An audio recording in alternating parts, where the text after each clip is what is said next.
Laurette Savoie est une écrivaine et professeure qui va malheureusement être découverte inanimée à son domicile le soir du réveillon de Noël 2019. C'est l'une de ses collègues qui passera l'appel au 911 et suite à ça, une enquête plus que tumultueuse va alors s'ouvrir. Pour tout savoir sur la triste et très mystérieuse histoire de Laurette Savoie, lançons-nous maintenant dans la vidéo.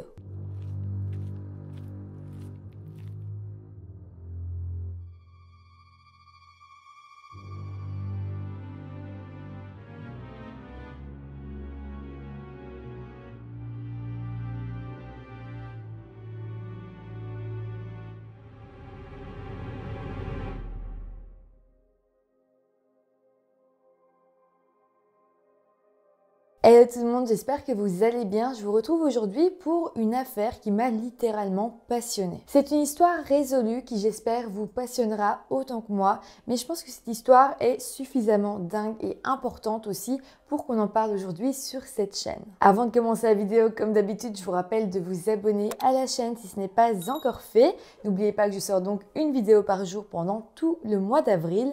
Et voilà, maintenant que tout ça est dit, lançons-nous dans la vidéo. Laurette Savoie est une femme de 60 ans d'origine afro-américaine vivant aux États-Unis dans l'État du Massachusetts dans la ville de South Hadley. En 2019, Laurette était professeure de géologie et d'études environnementales à l'université Mount Holyoke College. Mais Laurette était bien plus que ça parce qu'elle était aussi photographe et surtout une écrivaine de renommée. Pour vous citer un passage de sa biographie, il est écrit « Elle explore les histoires que nous racontons sur les origines de la terre américaine et les histoires que nous racontons de nous-mêmes sur cette terre. » Pour elle, écrire sur les entrelacs complexes d'histoires naturelles et culturelles est une façon de chercher sa maison parmi les ruines et les fragments qui nous entourent tous. Donc voilà, je pense que ça reflète assez bien le milieu intellectuel dans lequel elle se trouvait, à quel point c'était une femme intelligente et à quel point elle faisait des recherches poussées autant à l'université et autant dans ses livres. Plongeons-nous à présent dans la soirée du 24 décembre 2019,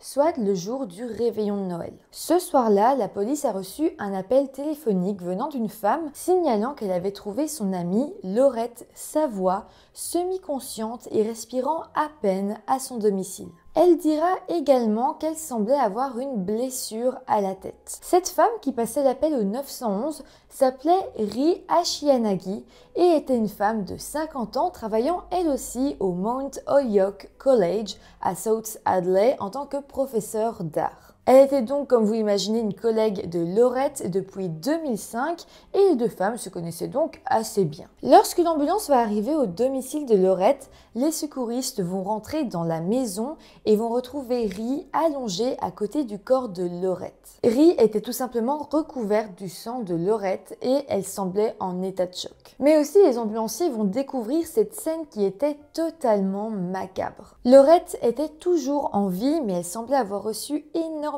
de coups et il y avait d'ailleurs du sang partout. La police arrivera évidemment très rapidement sur les lieux et Ri sera alors interrogée. Elle expliquera aux enquêteurs que plus tôt, elle avait convenu avec Laurette qu'elle passerait à son domicile vers 23 h pour qu'elles puissent discuter entre filles. Il semblerait alors qu'elles étaient toutes les deux seules pour le réveillon de Noël et voulaient donc le passer ensemble. Ri expliquera alors que lorsqu'elle est arrivée devant chez Laurette, elle a sonné à plusieurs reprises mais elle n'est jamais venue lui ouvrir. Par contre, au bout d'un moment, Ri expliquera avoir découvert que la porte d'entrée était restée ouverte et donc comme son amie Laurette ne venait pas lui ouvrir, elle s'est décidée à entrer. Elle a alors fait quelques pas dans la maison, elle a dit qu'elle était là mais personne ne lui a répondu et une fois arrivée dans le séjour, elle a fait la découverte de cette scène macabre. Ri dira aussi que avant que les secours arrivent sur les lieux, Laurette lui avait dit avec le peu de force qu'elle avait été agressée au sein même de sa maison. Ri dira que malheureusement, Laurette n'avait pas eu la force d'en dire plus et donc qu'elle n'avait pas décrit même un minimum son agresseur. On ne savait donc pas s'il y avait un ou plusieurs agresseurs ni s'il s'agissait d'un homme ou d'une femme.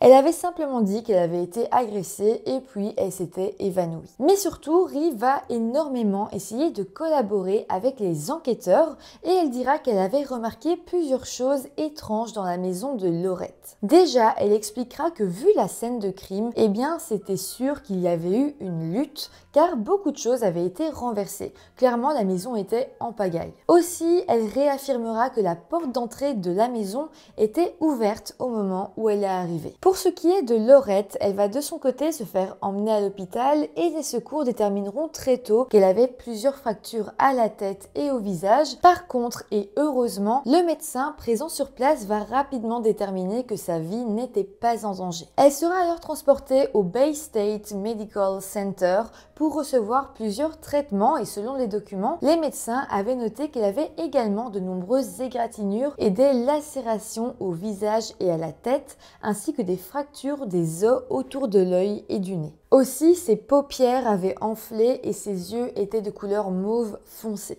À ce moment-là, Laurette va recevoir ses soins, mais elle ne dira encore rien par rapport à son agression. En tout cas, une enquête va être lancée et la police scientifique va inspecter la maison de Laurette pour essayer d'y déceler des preuves, des empreintes digitales, des empreintes de pas, des indices laissés, n'importe quoi qui pourrait les ramener au suspect principal. Mais voilà, le problème c'est que sur place, bien qu'ils aient fait énormément de tests, eh bien, ils ne trouveront pas énormément d'indices. En fait, les seules personnes qui semblaient avoir été dans la maison de Laurette étaient Laurette elle-même ainsi que Ri. Donc, petit à petit, les enquêteurs ont commencé à envisager la possibilité que Ri puisse être potentiellement coupable. Mais encore une fois, de son côté, Laurette n'était pas en état d'être interrogée et donc l'enquête a continué sans son témoignage. Donc là, pour les enquêteurs, Ri devenait la principale suspecte dans l'affaire et ils vont alors commencer à enquêter discrètement sur elle. Et là, ils vont alors trouver certaines choses d'extrêmement troublantes. En fait, le 23 décembre, donc la veille de l'agression, Ri a loué un SUV Toyota RAV 4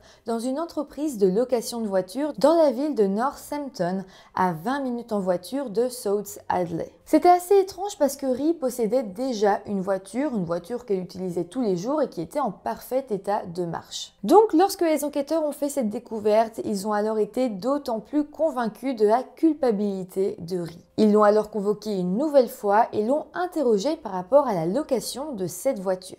Ri expliquera alors très naturellement qu'elle avait décidé de louer un SUV car elle avait envie de conduire une grosse voiture. Elle voulait, selon ses mots, se sentir vivante et c'est pourquoi elle avait roulé avec cette grosse voiture pendant toute la journée. En fait, c'était un peu son cadeau de Noël qu'elle s'offrait à l'avance elle-même. D'ailleurs, Ri expliquera aux policiers qu'elle avait rendu le SUV à 13 h le 24 décembre, soit des heures avant l'agression de Laurette. C'était, disons, suffisant, mais bon, les enquêteurs voulaient en savoir plus, alors ils ont demandé à Ri de détailler toute sa journée du 24 décembre 2019 afin d'essayer d'y déceler certaines incohérences. Donc, Ri va expliquer que le matin, elle aurait conduit son SUV, puis elle se serait rendue une première fois chez son amie Laurette vers 11 h du matin. Elle lui aurait en fait déposé une plante et aurait parlé un peu avec elle. Ri expliquera que Laurette avait en fait passé une série de tests récemment parce que les médecins lui soupçonnaient un cancer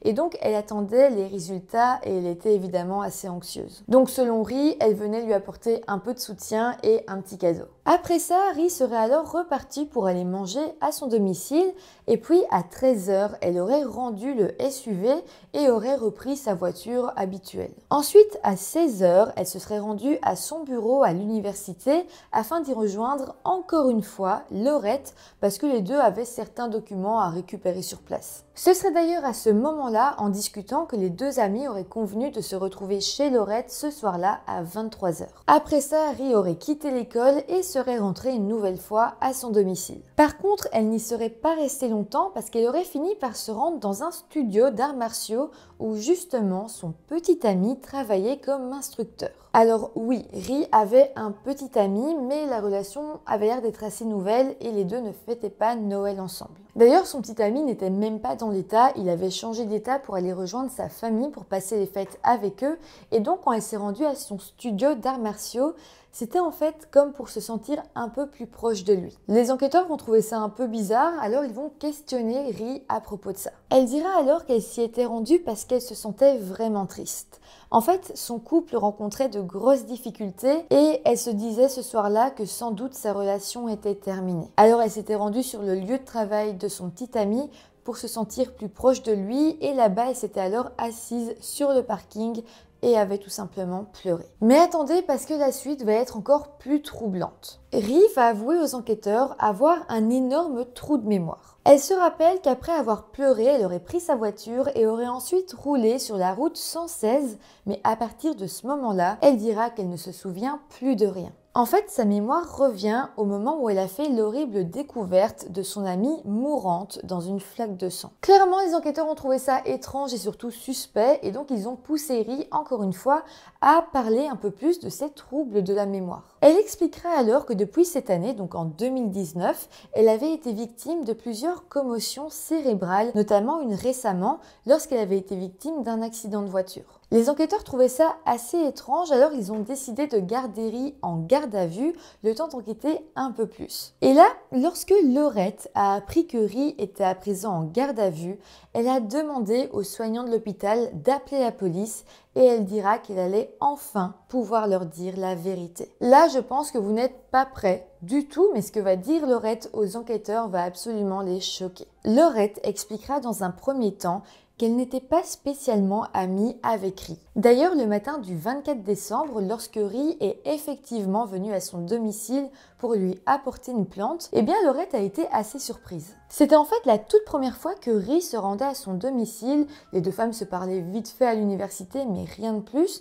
Et donc le fait que Rhi arrive chez elle comme ça en lui offrant une plante et en parlant avec elle, ça l'avait troublée, mais malgré tout, elle avait été contente, ça l'avait un petit peu touchée, et donc elle avait parlé avec elle. Mais bon, les deux femmes n'avaient pas non plus énormément discuté, et Laurette dira à aucun moment qu'elle avait invité Rhi à revenir chez elle plus tard. En fait, juste pour être polie, elle lui avait dit un truc comme on se reverra l'année prochaine, parce que du coup, ça allait être bientôt la nouvelle année, mais à part ça, elle l'avait pas du tout invité à revenir. Après ça, Laurette avait vécu sa journée normalement et était partie faire quelques petites courses à l'extérieur. Ensuite, vers 20h, lorsque Laurette est rentrée chez elle, elle a commencé à déballer ses courses, à s'installer, mais voilà, elle a eu l'impression de voir une silhouette dans la cour avant de sa maison. Elle a regardé un peu mieux et là, clairement, elle a vu quelqu'un qui était là en train de l'observer et qui était vraisemblablement en train de se cacher. Évidemment, Laurette a un peu paniqué, mais elle a gardé son sang-froid, elle est sortie et a demandé à la personne de s'identifier. C'est là qu'elle a été surprise de voir que Rhi était revenue chez elle. Rhi était en fait sortie de l'ombre et avait expliqué à Laurette qu'elle se sentait triste en se réveillant de Noël et que son petit ami l'avait larguée et donc qu'elle avait envie d'être avec quelqu'un. Rhi aurait aussi dit bizarrement que Laurette lui manquait et Laurette avait alors trouvé ça assez bizarre parce que comme je vous l'ai dit, eh bien les deux femmes n'étaient pas spécialement proches. Mais bon, Laurette avait quand même été touchée par la détresse de Rhi et lui avait alors proposé d'entrer chez elle. Les deux femmes sont donc rentrées à l'intérieur de la maison de Laurette et à un moment donné, quand Laurette a tourné le dos à Rhi, eh bien Rhi lui a donné un énorme coup sur la tête pour l'assommer. Le coup a été fait avec un objet, on ne sait pas quoi, mais en tout cas, Laurette avait le dos tourné, donc elle n'a pas pu réagir. En tout cas, le coup que Laurette avait reçu avait été extrêmement fort et elle s'est simplement effondrée sur le sol. Après ça, les choses ont complètement dégénéré et pendant 4 heures, Rhi a totalement torturé Laurette. Elle lui a donné des multiples coups de poing, l'a frappée avec des pierres, l'a brûlée avec son briquet et elle l'a même entaillée à l'aide d'une cisaille. D'ailleurs, pendant ces 4 heures de torture, Rhi s'est confiée à Laurette et lui a alors expliqué pourquoi elle lui faisait ça. Rhi a expliqué qu'elle l'aimait depuis des années et qu'elle savait que Laurette ne partageait pas ses sentiments à son égard. En fait, au début, Rhi semblait assez calme, mais plus elle expliquait son histoire, plus elle s'ouvrait à Laurette, plus elle devenait violente et plus elle la battait, plus elle la frappait. Et puis petit à petit, elle a même arrêté de parler de ses sentiments à elle, mais elle a commencé à parler des sentiments de Laurette en disant que Laurette ne l'aimait pas, qu'elle le savait et donc elle reprochait plutôt à Laurette de ne pas l'aimer elle. Laurette, qui était complètement dépassée par la situation, a, dans un acte de désespoir, commencé à faire croire à Rhi qu'elle l'aimait en fait depuis des années et qu'elle aussi avait des sentiments à son égard. Elle dira ne lui avoir jamais envoyé de signe auparavant parce que elle aussi de son côté était sûre que Rhys ne l'aimait pas en retour. Et là c'est assez fou, mais la technique de Laurette a semblé fonctionner parce que Rhys a commencé à la croire et elle a même commencé à être touchée par les propos de Laurette. Elle a alors arrêté de la torturer, mais au bout de quelques instants, eh bien Rhys a comme repris ses esprits, si on peut dire ça comme ça, et elle s'est dit que dans tous les cas, elle avait comme gâché la situation parce que en torturant Laurette, c'était sûr qu'après ça, Laurette allait aller porter plainte et que elle allait finir sa vie en prison. Donc après ça, elle est devenue encore plus violente, a continué à torturer Laurette et lui a dit des choses atroces. Mais là, encore une fois, Laurette va réussir à négocier avec Rhys. Elle va lui dire qu'elle avait une idée, qu'elle l'aimait et qu'elle ne voulait pas non plus qu'elle aille en prison. Alors Laurette a proposé à Rhys d'appeler le 911 et de dire qu'elle l'avait découverte agressée à son domicile. En fait, c'est Laurette qui va mettre en place tout ce plan pour essayer de sauver Rhys et qu'elle ne soit pas directement vue comme une suspecte. Elle a clairement dit à Rhys que si le plan se passait bien, elle ne serait pas vue comme un bourreau, mais plutôt comme le héros, comme la sauveuse, comme la personne qui a appelé à temps le 911 et qu'après ça, une fois qu'elle serait rétablie, eh bien qu'elle partirait avec elle et que les deux femmes pourraient vivre ensemble leur idylle. Encore une fois, c'était inespéré, mais Rhys va trouver le plan parfait. Elle va alors accepter de jouer le jeu et tout s'est déroulé comme prévu. À ce moment-là, Laurette a été sauvée, elle n'a rien dit à la police et Rhys, de son côté, a été interrogé et a continué à dire la version des faits que Laurette lui avait proposée. Mais voilà, lors des aveux, Laurette va dire aux enquêteurs qu'elle voulait être sûre d'être en sécurité avant de dire toute la vérité. C'était pour ça qu'elle avait attendu d'être sous surveillance dans son lit d'hôpital et de savoir Rhys en garde à vue pour enfin tout avouer. Elle dira alors aux policiers qu'il ne fallait surtout pas relâcher Rhys, qu'elle était complètement folle et que si elle apprenait qu'elle avait été manipulée, eh bien elle pourrait brûler sa maison ou pire même venir à l'hôpital pour l'assassiner. Évidemment, les enquêteurs ont rassuré Laurette et lui ont promis qu'ils n'allaient pas libérer Rhys. Une perquisition va alors avoir lieu au domicile de Rhys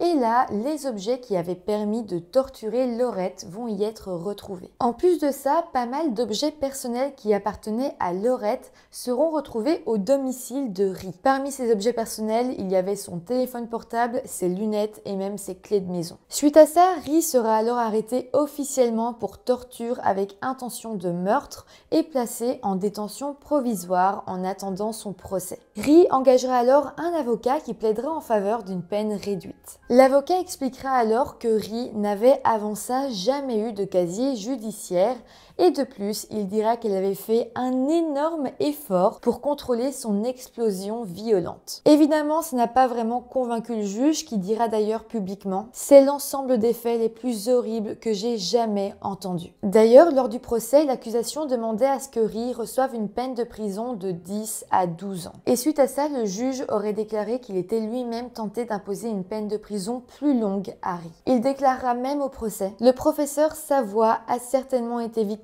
d'un crime horrible, mais ce n'est pas ce dont je vais me souvenir. Je vais me rappeler qu'elle a eu la présence d'esprit et le courage de convaincre son agresseur de ne pas la tuer. Alors que son corps lui faisait défaut, elle a utilisé son esprit pour se sauver. C'est remarquable. Au procès, Rhys a finalement plaidé coupable de 9 chefs d'accusation, comprenant l'accusation de torture, d'intention de meurtre et d'invasion d'une maison. Elle a ensuite été condamnée à une peine de prison allant de 10 à 12 ans, comme l'avait demandé l'accusation. Après la condamnation, Laurette a quand même tenu à prendre la parole elle aussi, et elle dira face à l'Assemblée « Elle a trahi ma confiance ». A envahi ma maison et a essayé de me tuer avec une violence préméditée. La cruauté qu'elle maniait avec des armes et exprimait avec des mots était extrême. Après le procès, Rhys aurait finalement changé d'avis et aurait décidé de plaider non coupable, mais elle aurait fini par replaider coupable en 2021. Depuis, elle purge sa peine calmement et selon les gardiens de prison et la justice, eh bien, elle est une détenue modèle. Pour ce qui est de Laurette, eh bien, sa vie a malheureusement été totalement bouleversée après son agression. Elle a dû dépenser énormément d'argent pour payer ses soins médicaux. Elle a aussi également dû payer des psychologues et des psychiatres parce que, évidemment, elle était totalement traumatisée par ce qu'elle avait vécu. Après ça, d'ailleurs, elle n'a pas réussi à retravailler ou même à écrire de nouveaux livres. Elle a alors aujourd'hui encore énormément de mal à reprendre une vie classique. Donc voilà, c'est comme ça que se termine cette affaire. Heureusement, il n'y a pas eu de mort dans cette histoire. Il y a eu une victime qui vivra avec les conséquences de cet acte pendant tout le reste de sa vie. Mais voilà, heureusement, elle n'est pas décédée. Et comme l'a dit le juge, elle a fait preuve d'une énorme présence d'esprit pour convaincre son agresseuse de ne pas la tuer. En tout cas, moi personnellement, je trouvais cette histoire assez dingue et je trouvais ça important de la relayer. Donc n'hésitez pas à me dire en commentaire ce que vous en avez pensé. N'hésitez pas non plus à mettre un petit pouce en l'air si la vidéo vous a intéressé.